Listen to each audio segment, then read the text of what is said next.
Longevity Lifestyle Designers. This is Zach with secretsoflongevity.com. I'm going to make a very simple recipe. It's one that I haven't seen anyone else posting. Very few recipes on YouTube of how to do this, and some of them aren't that well done. And it's, like I said, it's simple, and I think it's really something that many people can use and save money on the store-bought version of it. That's mayonnaise. Obviously, most conventional store-bought mayonnaise brands, you know, like Miracle Whip or these other ones, they're loaded with preservatives, soy byproducts like soybean oil because it's tasteless. It's the type of oil that doesn't have much flavor to it, and they want to keep that mayonnaise type flavor, so go with flavorless oils that are also phytoestrogenic, loaded with salt in some cases. Forgot to mention the sugar, and overall it's just not a health promoting food. Obviously the health food store brands are going to be a little better, but they can be expensive when you're getting organic mayonnaise, and all it is if it's a vegetarian one, it's going to be egg whites with vinegar and perhaps some water and some spices. Obviously the vegan ones are going to be with soybean oil probably, so those aren't a good option, and they have other things in them to thicken them which are questionable. So the idea of using the egg yolks is a very necessary step when making it yourself, because that is what's going to thicken it. Without that, I have no idea how you would thicken it. Perhaps maybe with some sort of plant-based gel, whether it's Irish moss or something. However, you could always experiment with that if you wanted to make a vegan version of this. But we're basically going to keep it down to 3 main ingredients, and then any other ingredients you add onto it are going to be the flavoring. So I'll do the basic thing, and I'm going to add just one thing to it, and you can add whatever you want to it. I've started with about 3 tablespoons of lemon juice already squeezed into this. So you need an acidic base. It could be vinegar. Apple cider vinegar would be great. I haven't done that yet actually for my own experimentation, but that might be a little closer to the store-bought mayonnaise flavor. The oil I'm going to use is olive oil, extra virgin cold pressed olive oil. That's going to give it the flavor of olive oil as the dominant flavor, so that's going to be quite different from, again, conventional brands. But when you're making your own mayonnaise, you kind of have to let go of the idea of that mayonnaise flavor that we are familiar with growing up with. It's going to be similar for sure, but it's not going to be identical to that. So another flavor that might be a little closer to that is hemp oil. If you're going to use hemp oil, you always want to buy hemp in small containers because it'll oxidize very quickly, and you always store it in the fridge. Sesame oil might be not too strong of a flavor and might be closer to that store-bought flavor, but again, that's going to have be quite high in omega 6s, so you don't want to be consuming too much of that. Olive oil is a great healthy oil, and it's very high in the monounsaturated fat, which is great in my opinion. So it's not going to be causing too much of an imbalance of the omega 3 to omega 6 ratio, although there are some omega 6s in it. And the next thing that I will show you is how to separate the whites in an egg from the yolk. So this is really easy to do. All you need is a cup or a jar. I've got a measuring cup here, and you crack an egg as normal, and instead of letting it all fall out of the shell, you have to open it carefully.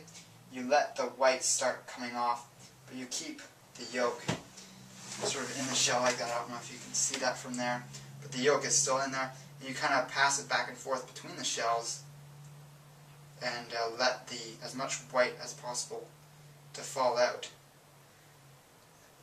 And you can even use your finger to kind of get the stringy bits to fall off into the measuring cup. You can save the whites to put into like a drink later, a smoothie, or just drink it straight if you can do that. That's usually what I just do. There's no reason to throw the whites away, or you could put it into some sort of dessert like a meringue. So this is a pasture-raised egg. Both the eggs I'm going to use. We're going to use 2 egg yolks. Basically, you don't want to be using, obviously, non-organic store-bought eggs, but even organic so-called free-range eggs could be eggs that are made by a chicken eating organic feed, but it's just grain, and they're still in the barn or a closed-off area they're allowed to run around, so they can be called free range, but they might never see the light of day. They might be on an artificial light program that helps makes them lay more eggs on a weekly basis, so artificially extending the length of the days. So free range could be like 1,000 chickens in like a very tiny space that are just milling about with barely any room to move around, walking in their own excrement. So pasture raised means the chickens are out eating grass, eating bugs. Most pasture raised chickens are going to be getting some grain. It's unrealistic that pasture raised chickens will have that unless you're raising them yourself, just because of how much space you need for them to get enough nourishment from bugs and grass, while maintaining the proper closed off area to keep predators out. Anyway, so with the pasture raised egg, you're going to be getting much darker orange, yellow colored yolk. You can see this one, it's looking pretty good. And I've just got it in there without any of the white, and we just drop that in. And I'm not going to use specific measurements for this. I used half a lemon. That's about 3 tablespoons of lemon juice. I'm using 2 egg yolks. And there's 2 reasons I wouldn't use more or less than this.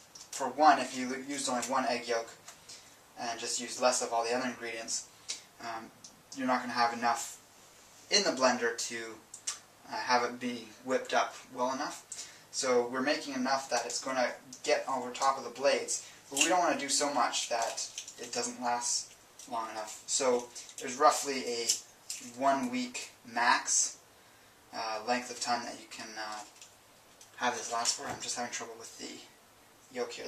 That egg broke a little funny.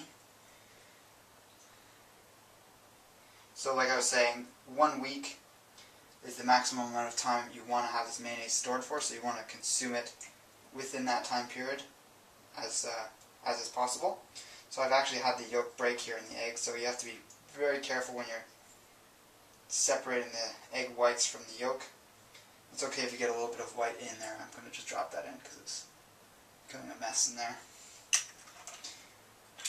But yeah, that's the problem with making your own mayonnaise. It does not have the same shelf life as mayonnaise full of preservatives. So make that amount, and if you don't finish it, throw it out after a week, because you definitely do not want to consume bad mayonnaise. I've heard stories of my dad when he was going across, biking across Canada, when he was probably a little bit younger than me even, and he got really major food poisoning from a tuna salad sandwich that had mayonnaise in it, and it was sitting in their backpacks. I won't go into details on that, but anyways, the sort of the mold that grows on is kind of a pink color, so if you start seeing that, definitely get rid of it. And it'll start to smell off too, so you know not to consume it at that point. Hey, we'll get back to the main topic of this video in just one moment.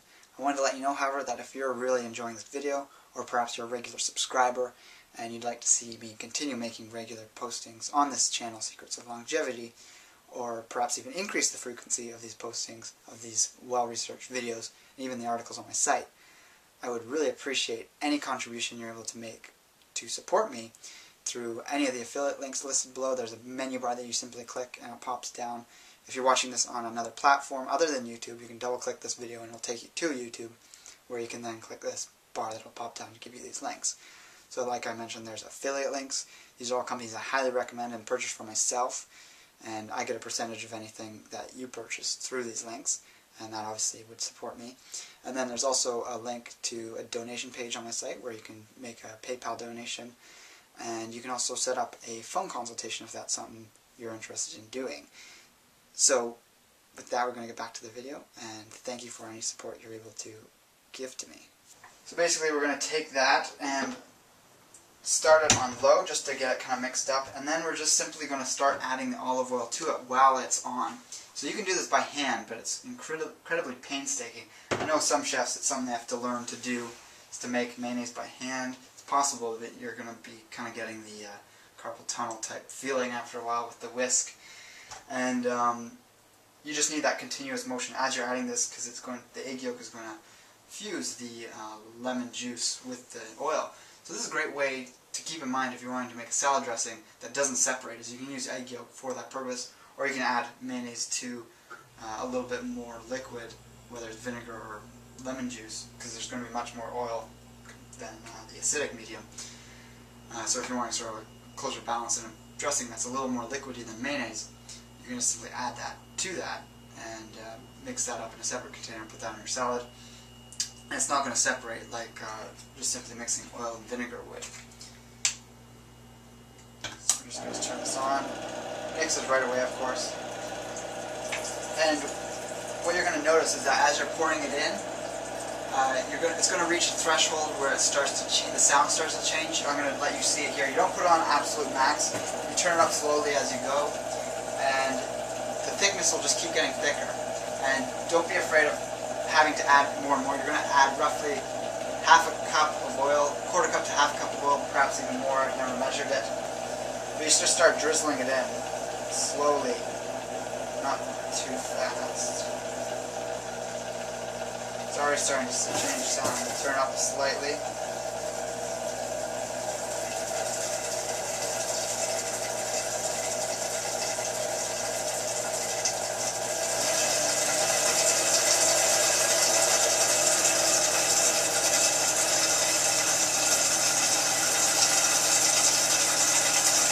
Kind of spreading up out of the top here.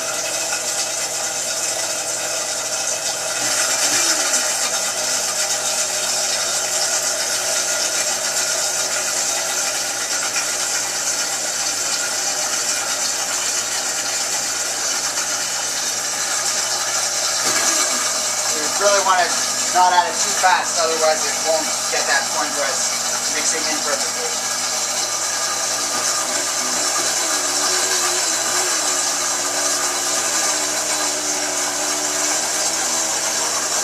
It's already getting thicker. I'll actually take the camera off and show you guys what it looks like.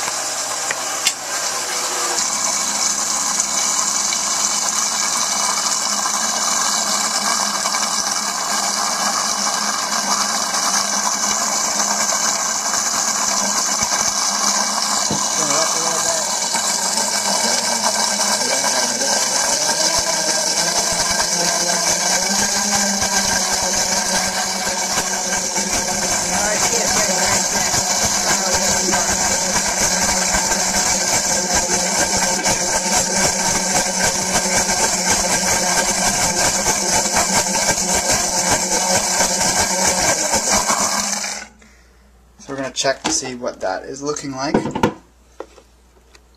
And that's definitely got the peak that you're looking for. It's a very good flavor. I think it's perfect. I'm going to add a little bit of this sort of herbed salt. It's got a mixture of leeks, parsley, garlic, basil, of course the first ingredient, sea salt.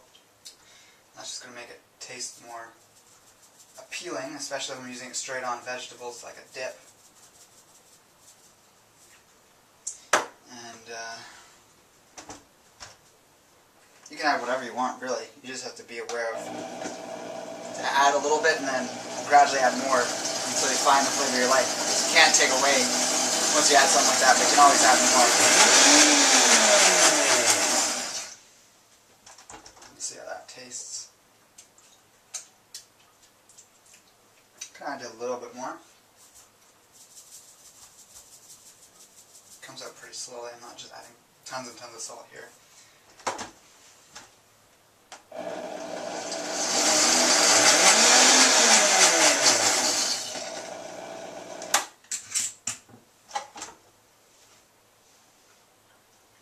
That's perfect. So as you see, it's got that thick consistency. It's really slowly running out of there. And that's what you want. You can make it as thick as you want. You add a little bit more oil, it's going to get thicker. It's only going to get thick to a certain point though. But if it's too runny, you just have to keep in mind you just have to keep adding a bit of oil and it will get to that thick point.